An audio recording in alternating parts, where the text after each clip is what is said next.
Hi, everyone, and welcome to another Good Governance Academy webinar. For those of you who don't know the Good Governance Academy, we bring free webinars to you on critical business issues as part of a public good. And it's really not only about the governance of an organization, but also leadership. Now, one of the things that we speak about often is about the competency of leaders and the competency of the board of directors. And that's what we're going to be speaking about today is board competency, but not only just how competent and what does competent mean, but also looking at how can we make sure that our boards and our leadership are competent for future risks and future opportunities so that we are future ready leaders in the organization. Now, if you haven't been with a webinar with us before, the chat function is open. Please let us know where you're from, like all of our regulars are letting us know where they're from. The Q&A function is also open. We please ask you if you have any questions for Jay, and we will have a good 20 minutes at the end to ask Jay questions. But if you have any questions, please pop them in the Q&A function so that we can better find them. It's difficult to find them in the chat function. We also have the reactions. As you saw earlier, somebody was using the reactions. If you like what Jay's saying, please give us some feedback.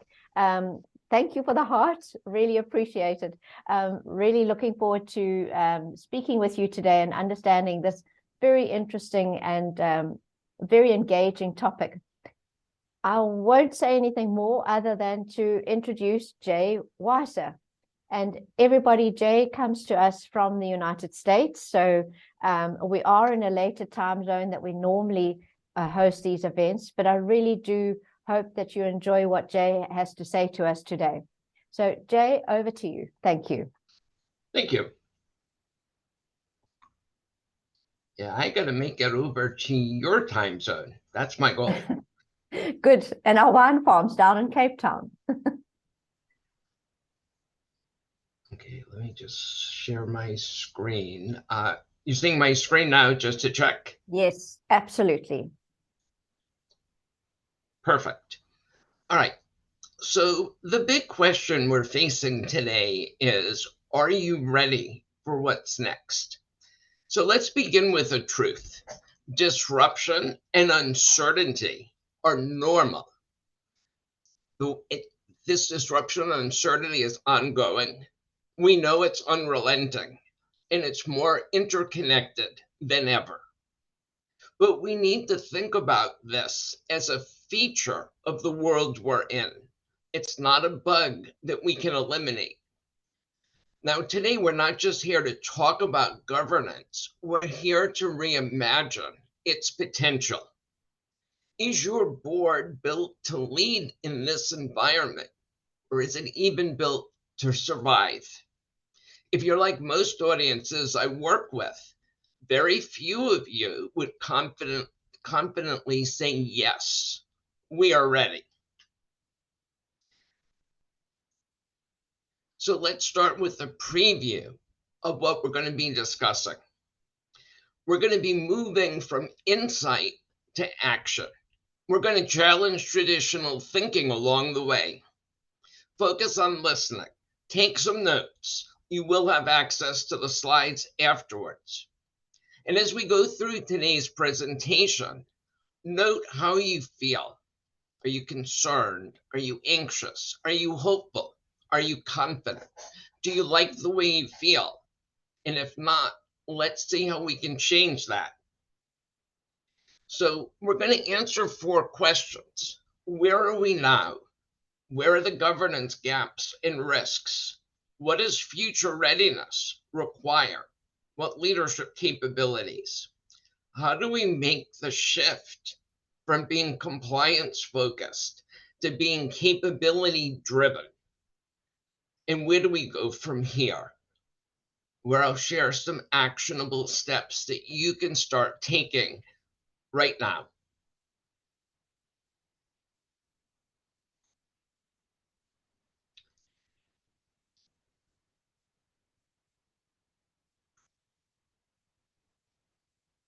There we go. So if we look at governance today, the frameworks that you see here, King 4, ISO 37000, Institute of Directors with the UK, NACD or Private Directors Association in the US, the SEC, fiduciary laws in your geographic area. Frameworks like these provide information, knowledge. They define roles and structures for your board, maybe even some key processes. But what they do not do is build capabilities, behavior, the mindset you should have. Many of these frameworks were developed in a different time, a more stable time. Now, you might be feeling that this really isn't sufficient given the challenges, the turbulence, the uncertainty we're facing today. You might be feeling that as an individual, or maybe you feel you're okay, but the board or leadership team you're on isn't. So let's dive in a little bit more. We need to ask ourselves what's missing. But I think first it's important to recognize what's there. So if we think about King 4, we think about IOD, OECD, we're covering ethical leadership. We talked about board structure, what committees and roles need to be filled. We know there's a lot already about compliance and disclosure. Now, particularly outside of the US, although it's starting to happen in the US, is this idea of stakeholder inclusivity. It's not just about shareholders, it's about all stakeholders. And it's about addressing reporting and oversight. But what these models don't address is how do you govern in turbulent times like this? How do you look at boardroom dynamics and culture to make sure the right discussions are taking place? Are boards and leadership teams developing the capabilities they need? And is there a mechanism, a process, a system to ensure sustainable value, value creation, and not just focusing on compliance and fiduciary oversight? It's not fit for purpose. And there's a growing gap. We want to be fit for the future. Now, the thing is, if we don't address this gap, we need to understand what is the risk of maintaining the status quo. Now, this might be a little shocking, but is there a time bomb in your boardroom? And are you aware of it? And if you're not aware of it, how are you ever going to disarm it? You don't have much time left because competition, the pace of turbulence, ensures that this is the case. Now, when you think about maintaining the status quo, of course it is a choice, but legacy thinking is comfortable, but it can be very costly. Companies get caught off guard. They're forced to be reactive. They're constantly firefighting.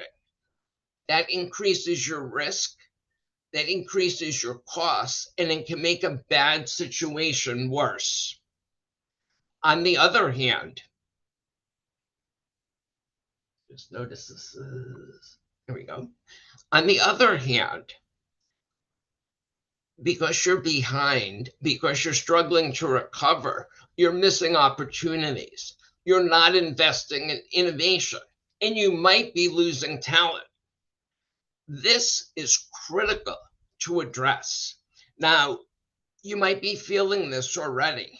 You might even be destroying or diminishing the value of your organization. You might not intend it, but it's happening.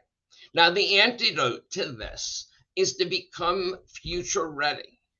But what does future readiness mean?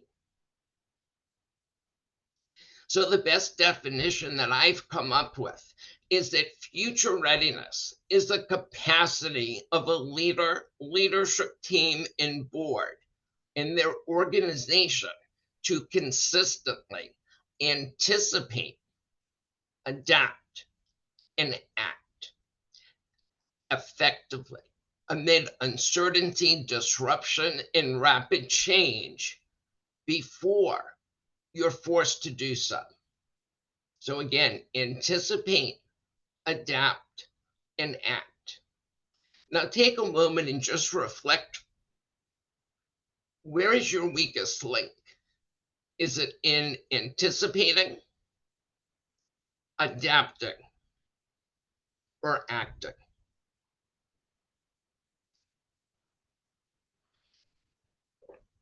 Now make a note of this because we're going to talk about all three. Now, you don't need to know the future to become future ready, but you need to be ready for it. And future readiness is not something you do once. Future readiness is not a destination. It's a discipline that you must continually practice.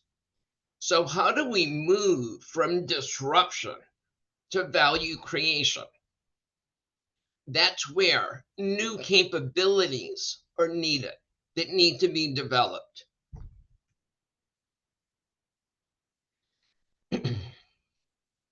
Now, it's been increasingly clear over the last several years that what got us here will not get us to where we're going. And for that matter, it's irresponsible and dangerous to think what we learned in the past is sufficient. Now, with over 30 years of working with senior leadership teams, interviewing business leaders, board members, I've identified 5 key tensions that leaders need to navigate in times like these. And it's not enough to choose one side or the other. We need both and thinking. Now, I call this capability model the 5 leadership superpowers because each superpower addresses one of those 5 tensions. Now, if we look at the 5 superpowers, starting at the top, we have present futurist. It's about balancing and integrating the present and the future. It's about understanding our context today while at the same time having foresight into the future, monitoring trends, and integrating that to inform decisions. The second tension is between experience and learning. You need to do both. Experience can be leveraged, but it's not always relevant. So we have to learn, hence, experienced learner. Third is being a prepared risk taker. Now, some of you may shudder when you say, I'm supposed to be a risk taker, but risk taking is a part of business. Whether we do something or don't do something, there's risk. It's about making smart bets. It's about being more risk intelligent. And it's about having a posture of preparedness. So it's that integration that makes the difference. Fourth is being a strategic executor. It's balancing strategy and operations. It's recognizing that you need both to create value. And fifth is about being an accountable collaborator. Today's complex challenges are not things we can solve alone. We need to work with our teams. We need to work as a board. We need to work as a leadership team. We need to work across organizational boundaries and even with our ecosystem partners. And at the same time, these teams can be collectively accountable for delivering outcomes. So those are the 5: present futurist, experienced learner, prepared risk taker, strategic executor, and accountable collaborator. Now, it's not enough just to have these capabilities. It's about applying them. It's about the behaviors behind them and the mindset. Now, some of you might be wondering, why am I calling these superpowers? Well, they're superpowers because the majority, I say the majority, a large segment of leadership, of boards, do not have these. So when you have the superpowers, it actually is a superpower. It gives you an advantage. Now, the thing is, each of these, as we go through describing them, is, excuse me, these are proven capabilities. I will share with you cases of where high performing leaders and organizations exhibit these superpowers to get superior results. So let's have our first poll now, because what I'd like you to do is, with the exception of present futurists, which I'm going to talk about in a moment, but with the poll, I want you to look at the other superpowers: experienced learner, prepared risk taker, strategic executor, and accountable collaborator, and tell me which one is the most important one for you to improve.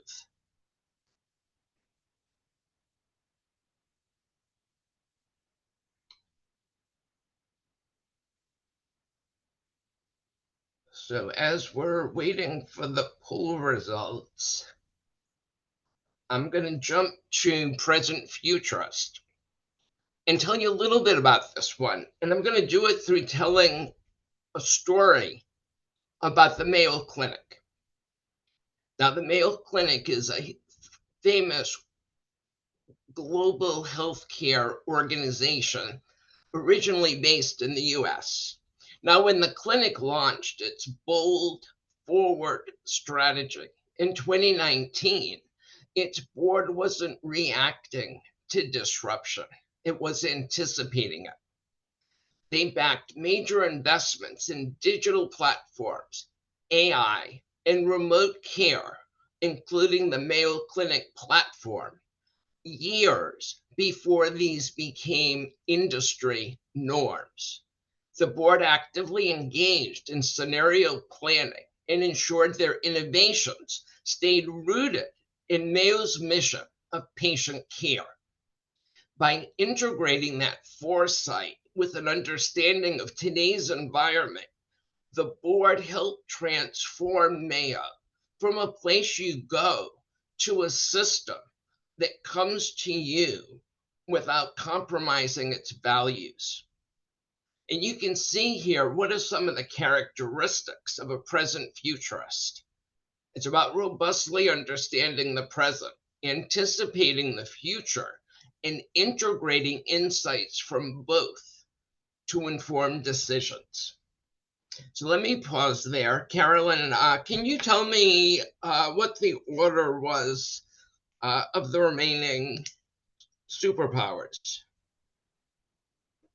Hi, Jay. We've got the results on the screen now. I don't know if you can see them. I cannot at this moment.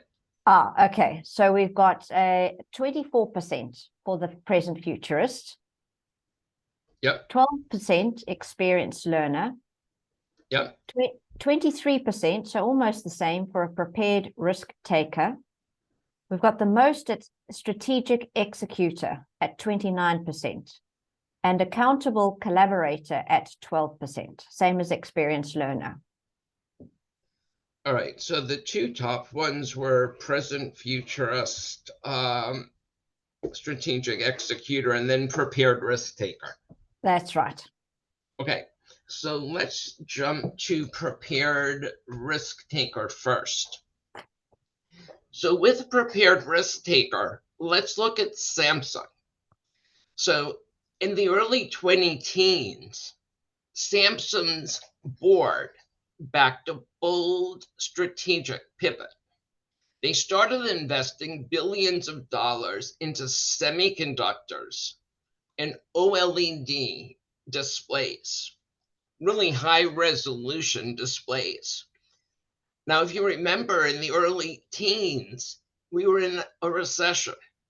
So global demand was uncertain, but they were under intense global competition and economic pressure, and they had to make these decisions.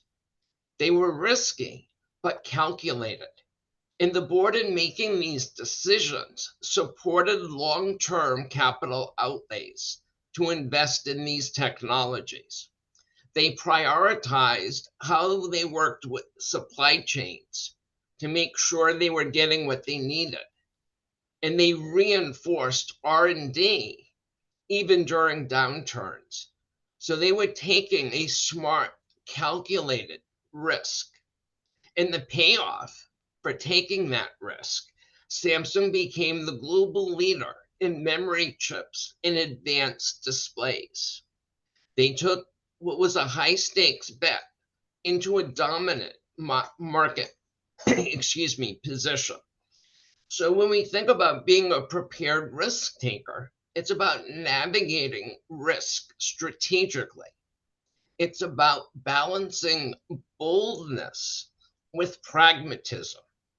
It's about improving risk intelligence. So we're not looking at risks in isolation, but what we're doing is look at that system of risks. And I talked about interconnected earlier. If you think about the issues around tariffs, global conflicts, supply chain issues, all of these things are interconnected. You can't just look at one in isolation.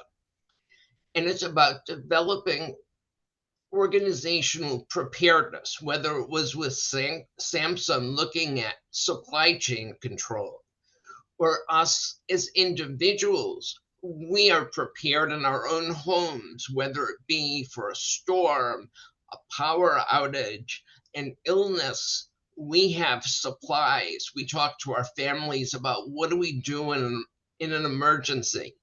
We have duct tape. We have extra water. What is it that companies do to ensure they're prepared for what's next? And two questions that you should be asking your board. How does your board balance bold, smart moves with real preparedness? Think about what your board and leadership teams are doing in this regard. And if they're not, what should they be doing? And think about what your board has done to improve its holistic risk intelligence. Historically, companies looked at discrete risks, a cyber breach, a tariff, a conflict, a strike. But we can't look at those things alone because they're all connected. They're affecting different things. I go back to the time during COVID when the barge got stuck in the Suez Canal. Here in Atlanta, I said, oh, that doesn't affect me. But all of a sudden, one venue, the Suez Canal being blocked, reverberated around the world. So this one, it's notable that this was one of the top ones because when I do surveys, this is the one that most challenges people. And the reason why is, for us, if there's disruption and uncertainty, the first thing we do, and this goes back to our survival response, is we say, we're going to play not to lose. We want to be defensive. We want to protect ourselves. But playing not to lose is not how you win. You have to play to win and do that smartly.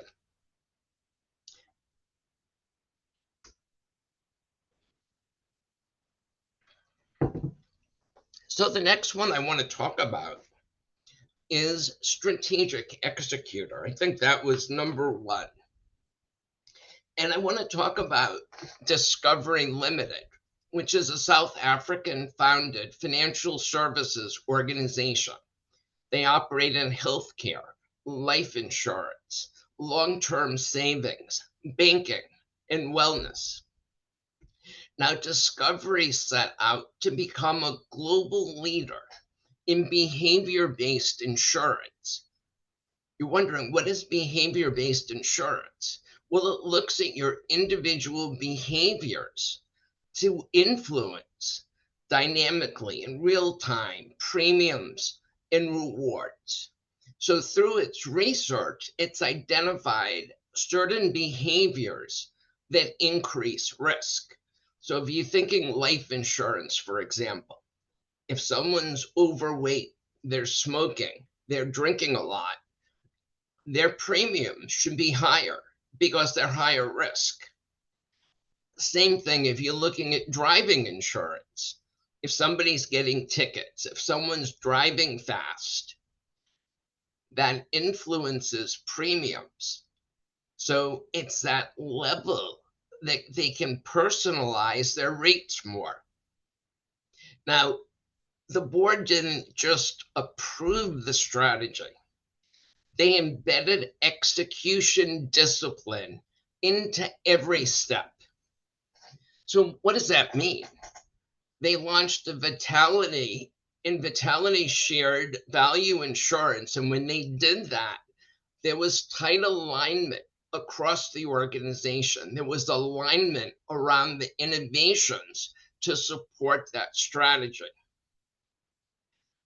Their actuarial modeling supported that strategy, the partnerships they had, and their expansion plans. So it wasn't just coming up with a strategy, but it was having a disciplined execution plan to bring it to reality.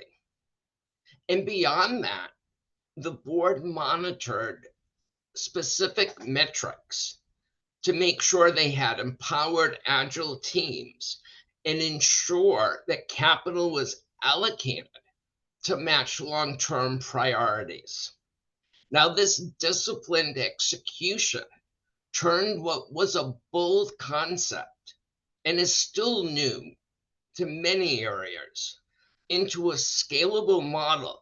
And they now do this in over 30 countries. So when you think about strategic executor, it's about integrating strategy and execution. You can't have one without the other. And it's about balancing the short term operations execution with strategy.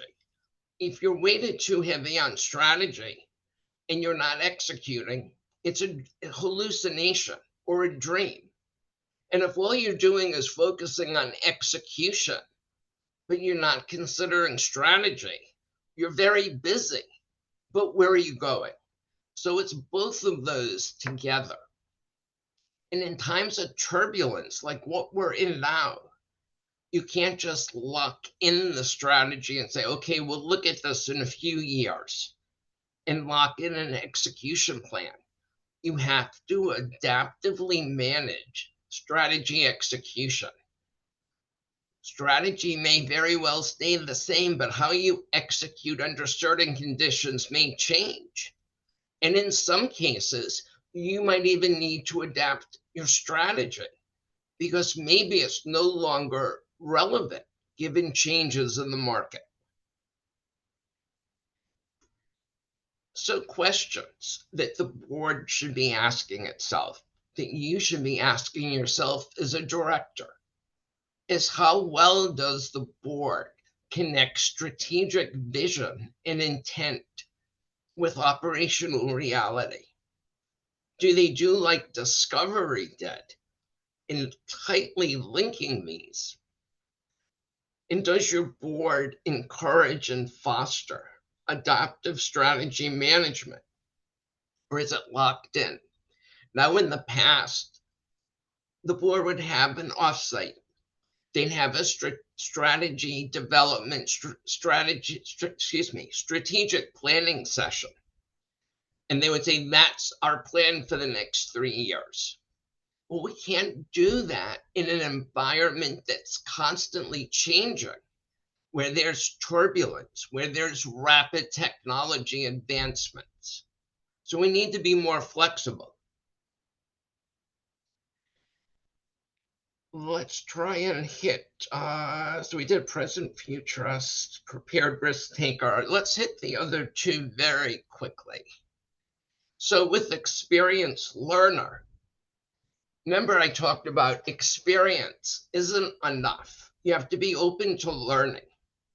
And Unilever is a perfect example of this. Now, in 2017, Kraft Heinz tried to take over Unilever, but Unilever's board just didn't defend itself against the takeover. They took the time to reflect on why this was happening. They conducted a deep review of what made the company vulnerable, and they learned the importance of purpose, agility, and stakeholder trust had become. And they need to turn that into strategic assets, not just words.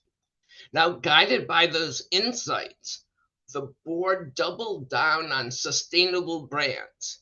They streamlined the portfolio and they strengthened shareholder engagement. Now, what they did was they turned a threat into a learning moment. The board members emerged more resilient, more focused, and able to govern with sharper insight.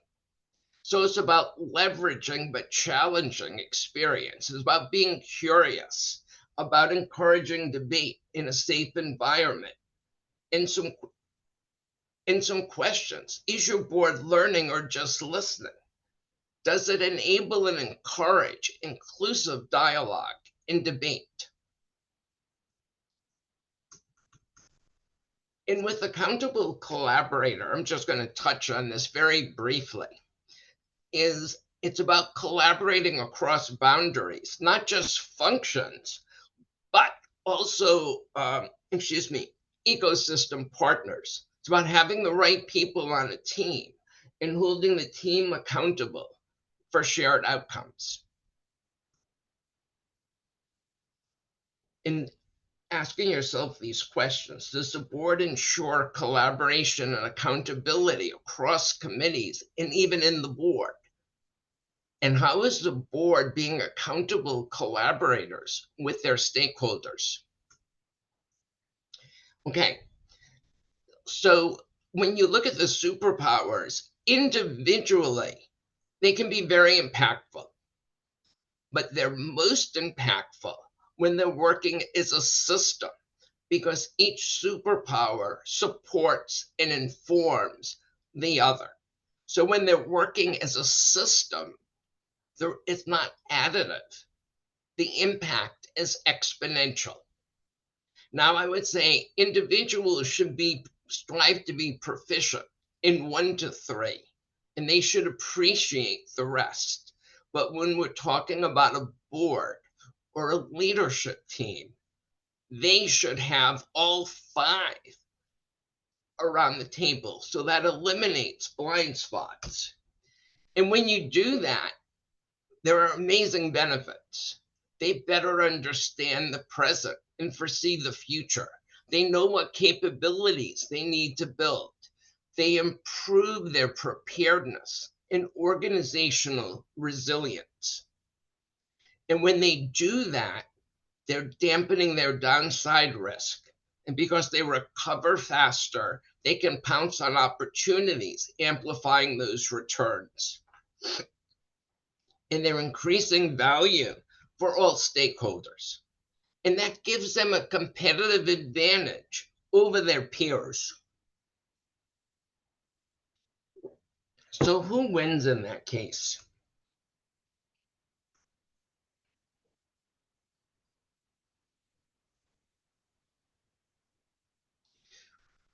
So who wins when you become future ready? First of all, customers win. They're better taken care of. Their needs are anticipated and met.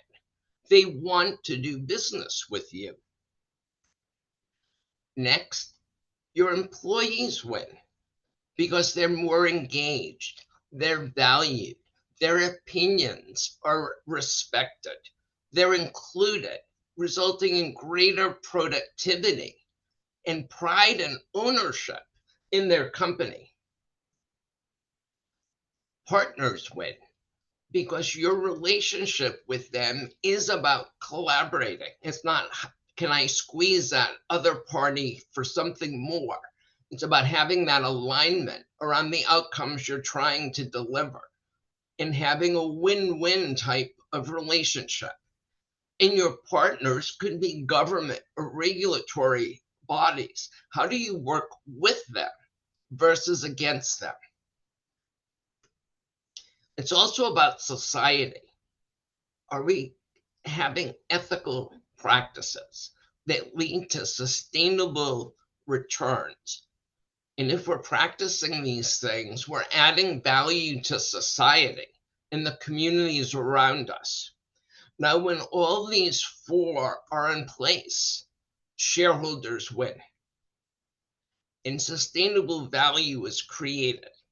If any one of these is missing, the results are not sustainable and shareholder returns don't last.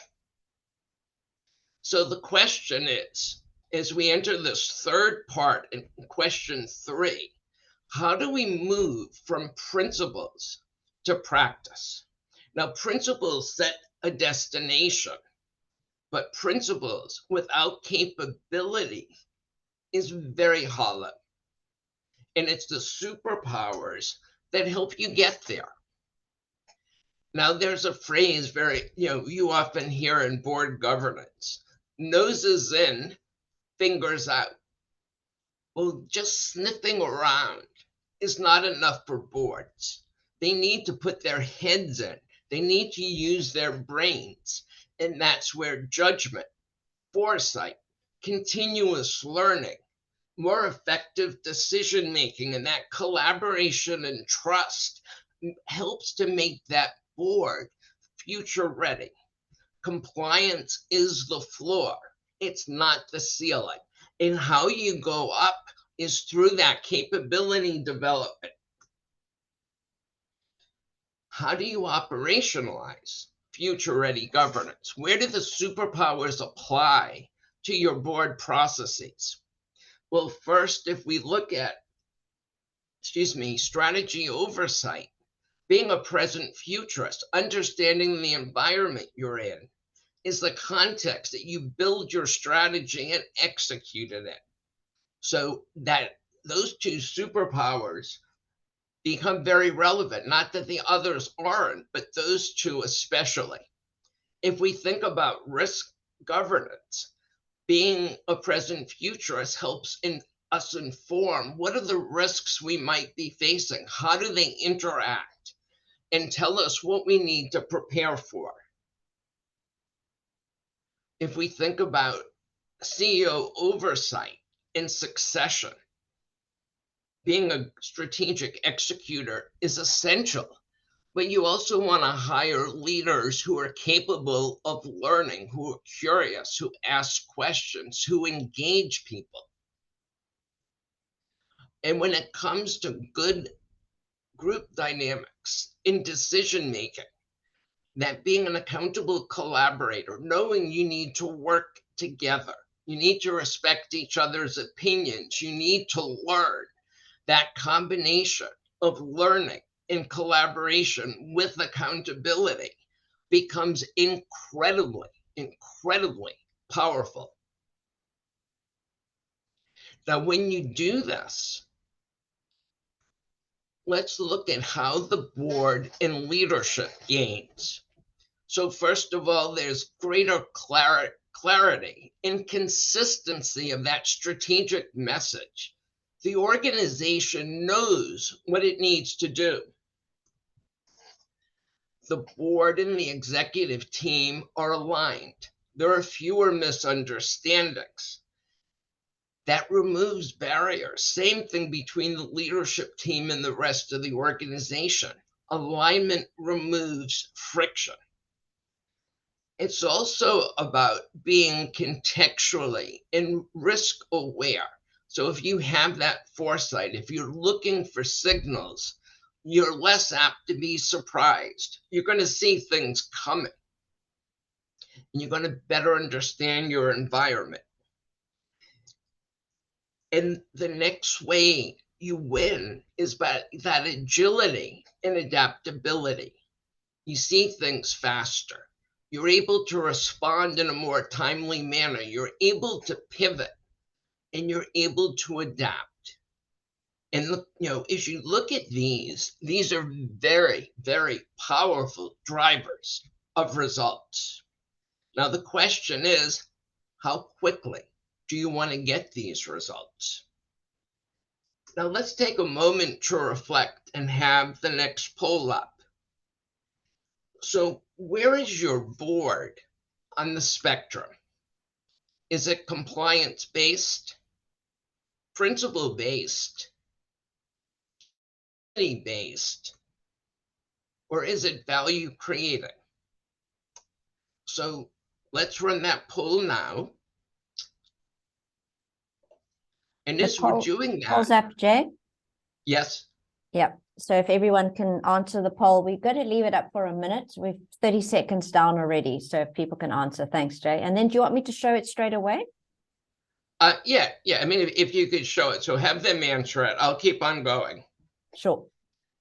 So the question is, it's not actually two questions. Are you moving? And are you moving in the right direction from compliance based to value creating? And are you moving quickly enough? Or do you need to accelerate? Because becoming and staying future ready, again, is a journey and a discipline.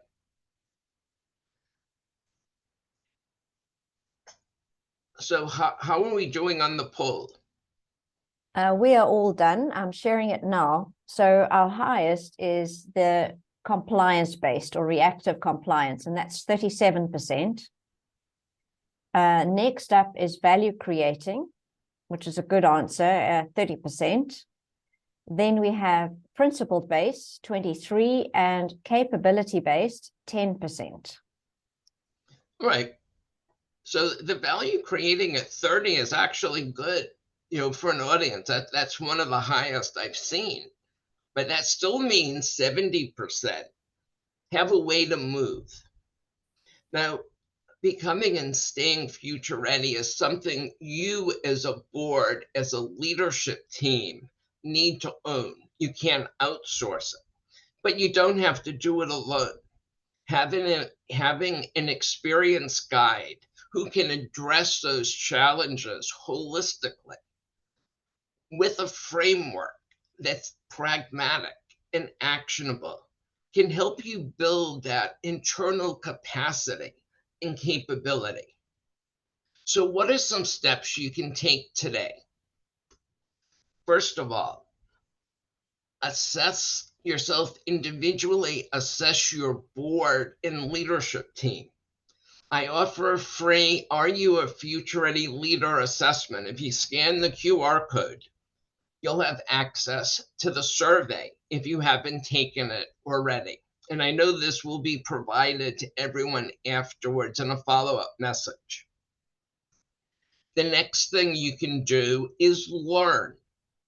So learning, you can enroll in a self-paced online course that I developed about becoming a future-ready leader with the 5 Leadership Superpowers. You can schedule an executive briefing for your leadership team or a master class and have a customized program that fits your organization, the conditions it's facing. So it's not just plain vanilla training, it's training that's relevant and actionable for your organization. And the third way is to schedule a free 30-minute future readiness consult. So in that free discussion, I'll listen to understand your situation.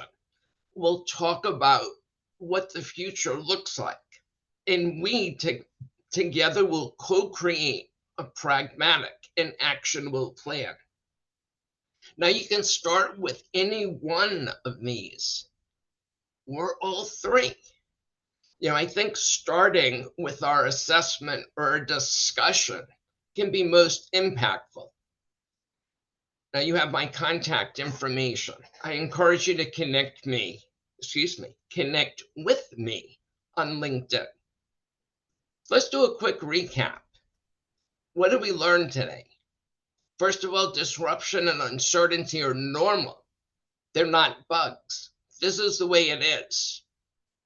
Future readiness is an imperative, and we talked about why. What's the risk and cost of not being future ready? You don't want that bomb to go off in your boardroom. We talked about how the 5 leadership superpowers bridge that capability gap and the value they provide. And we talked about where do you apply those superpowers in board governance. It's also, you can use the superpowers as a screen when you're thinking about CEO succession, as you're thinking about who should be on your board. And we talked about actionable steps you can take to become future ready. Now, it's up to you. You can act today or be behind tomorrow. Let's build the future of governance together and reimagine what that future can look like. So let me stop sharing my screen now.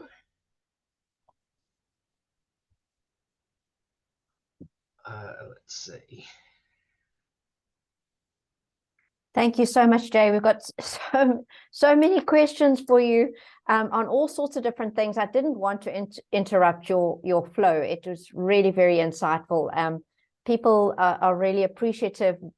We will be sharing the slides onto the event page after the event. And then the QR codes will be available. We'll be sending out an email to you so that you can access all of this information. Great, thanks, Jay. So I'm going to start. For those of you, we've got 10 questions in the Q&A. If you can help us, please, by up arrowing or thumbs up those questions that you are most wanting to be asked. We've got about 10-13 minutes left, so we can't ask all of them and get decent answers from Jay. So if you just thumbs up the Q&A, the ones with the most thumbs will come up to the top so we can ask those first. This is one that was right in the beginning of your presentation. It's from Bill Nelson. How frequently do you find boards where there is no common concept of what the organization is for, the purpose of the organization? How often do you find that? I would say it's infrequent, but it's not uncommon. Because a lot of times, you think about companies we're in, they have the shiny object syndrome, and they're chasing after things. They're not playing the long game. They're not thinking about who do we want to be. And that's a critical question that I ask my clients when I talk with them. And then the question is, if look out 5 years, forget about today. 5 years out, you're a wildly successful company. I'm a reporter for the Financial Times or Wall Street Journal. I'm writing an article about your company and what it has achieved. Describe the company to me. So you visually illustrate what that company looks like, what it stands for, who its customers are, what it delivers. And getting alignment on that destination brings that board or that leadership team together, because they have to work through those issues. If they don't, they're going to be scattered and ineffective. Thank you, Jay. Yeah, so it's critical, and you don't often come across it, but sometimes there are organizations that don't understand it. Thanks. Here's one from Andile.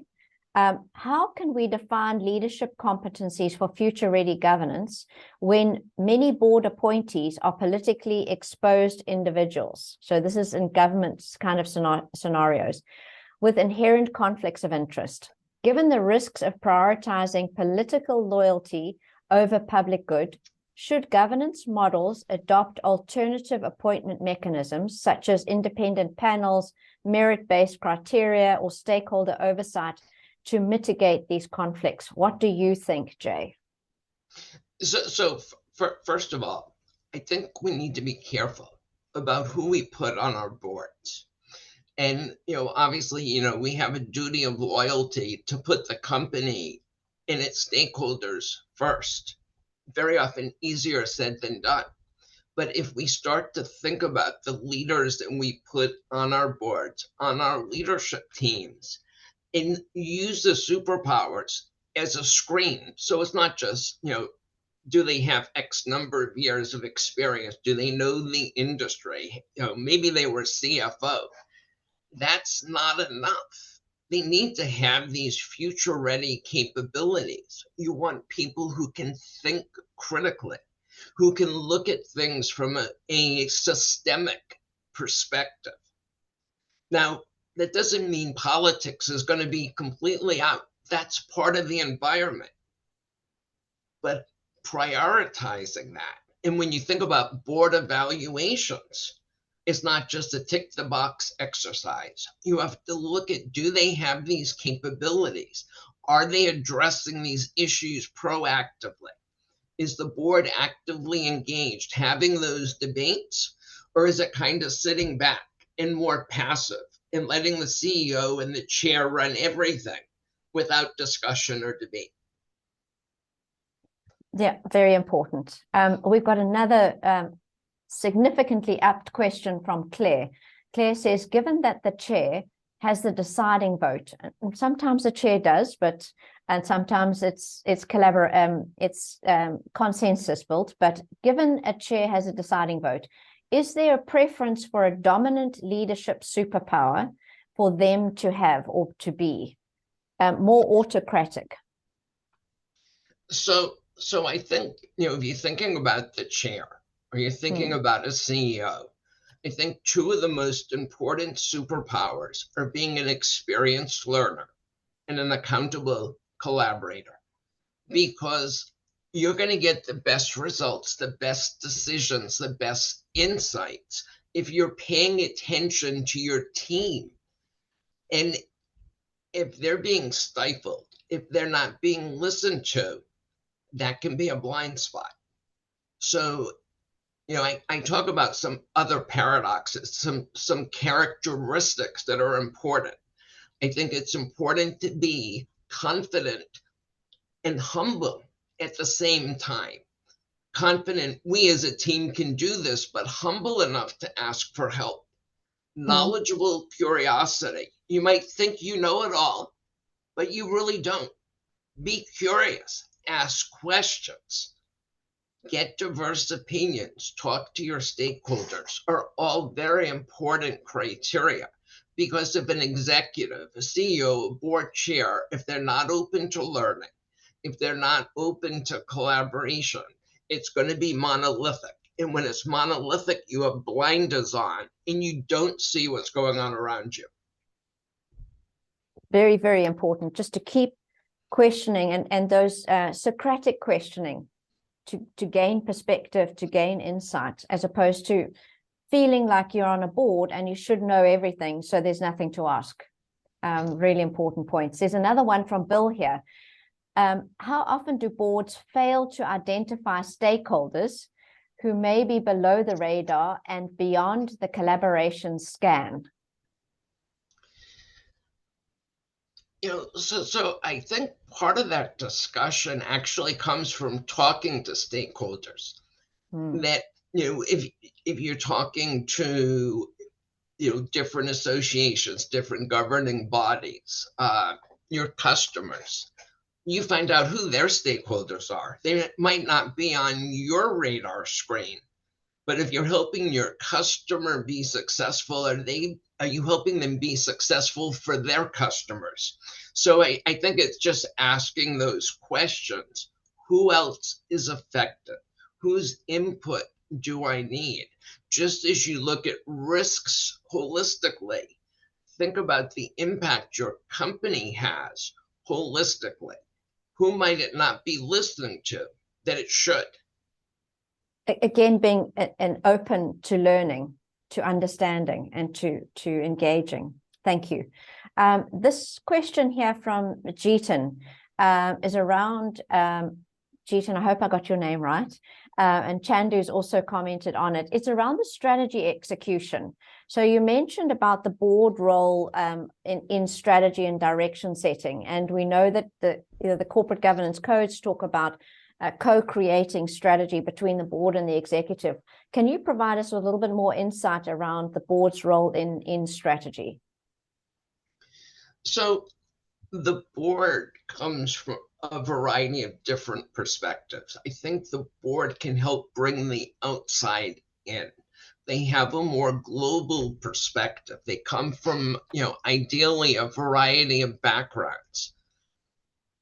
So they can bring that insight in where, say, a leadership team might be more focused internally. And they bring that perspective, so that opens things up. Conversely, the leadership team makes the board more aware of what are the execution capabilities, where might investment be needed for development. And I think it's that dialogue between the two. It becomes very hard if they're done separately. The board sets the strategy, the company executes. You lose some of that ownership that you get from co-creating. So I think that's really important, linking the strategy and execution. And that way, the board and the leadership team are collaborating. They're next to each other versus across the table. Yeah, absolutely. I hear about the insights model around the board is really the foresight and the oversight, and then management really brings that deep insight that the board couldn't possibly have, in that insight and hindsight, that experience from being on the ground, as you say. So I quite like that model. We've got one here, and I know we're running out of time, everyone, so thank you so much. From Christian, it goes back to your Samsung example. So if you can cast your mind back there, I know you've covered a lot here. Using the Samsung example, is it a fact that the board of directors took the decision to invest in semiconductors and OLED, or was it from an executive team and the board of directors just supported it? So who was really driving that decision? If it was the board, if it was a board initiative, can you give us a glimpse into the board members, their age and experience, and basically how they leverage those superpowers? And then the question is, were most of them also executive? So actually the board members, how strategic were they? How forward thinking were they? So let me answer that, not just for Samsung, but more generically. And I think the thing here, again, whether it was an idea that came from a board member or somebody on the executive team, to make those decisions, they had to have those rigorous discussions and debates. It's, they needed people who had that engineering background, who could understand the technology and how it would give Samsung an advantage. But also on the consumer side, why would customers want this? How would this differentiate from other companies? I think it's having that mix of backgrounds. If you have a board and all they think is technical, then they're not thinking about the other issues. And I think the board, yes, they need to have expertise they bring to the table. But remember, the board is collectively responsible. So they have to work together, and those softer but vital skills are so important because they all have to understand. They all have to buy in. And it's the same thing with the leadership team. It's about breaking down those silos. So, getting into specifics that, that doesn't apply to your company, which is why I want to talk more broadly about where these ideas come in. And it shouldn't be, oh, that wasn't invented here. That was this versus that. It doesn't matter. What matters is, are you creating value for stakeholders? Is it sustainable? Is it something you can execute? Jay, And it's been fantastic. I know that we are out of time. We could spend another hour. Everybody is very, very complimentary. I will send you the chat. So thank you so much, everybody, for giving your compliments to Jay on the chat. I will send them through to chat. Thank you so much, everybody, for joining us. Jay, thank you for making the time. We have met a couple of times to get this on the go. So we really are very grateful here at the Good Governance Academy. Thank you, Jay, for spending time with us. Thank you. Thank you as well. This is why you need to join the Good Governance Academy today. Unlock a community that's transforming governance on a global scale. The Good Governance Academy is a non-profit global organization dedicated to promoting good governance and collaboration. We align with the UN's Sustainable Development Goals, focusing on conscious corporate leadership and sustainable value creation. By joining our community, you'll gain access to exclusive events like webinars, workshops, and roundtables featuring global thought leaders. Get personalized event invitations, stay updated with community news, and explore our extensive video library. Plus, collaborate on our ESG exchange to create sustainability reporting playbooks. And the best part, it's all free, so don't wait. Join the Good Governance Academy community today and take your governance game to the next level. Visit goodgovernance.academy. Together, let's create a better world through good governance.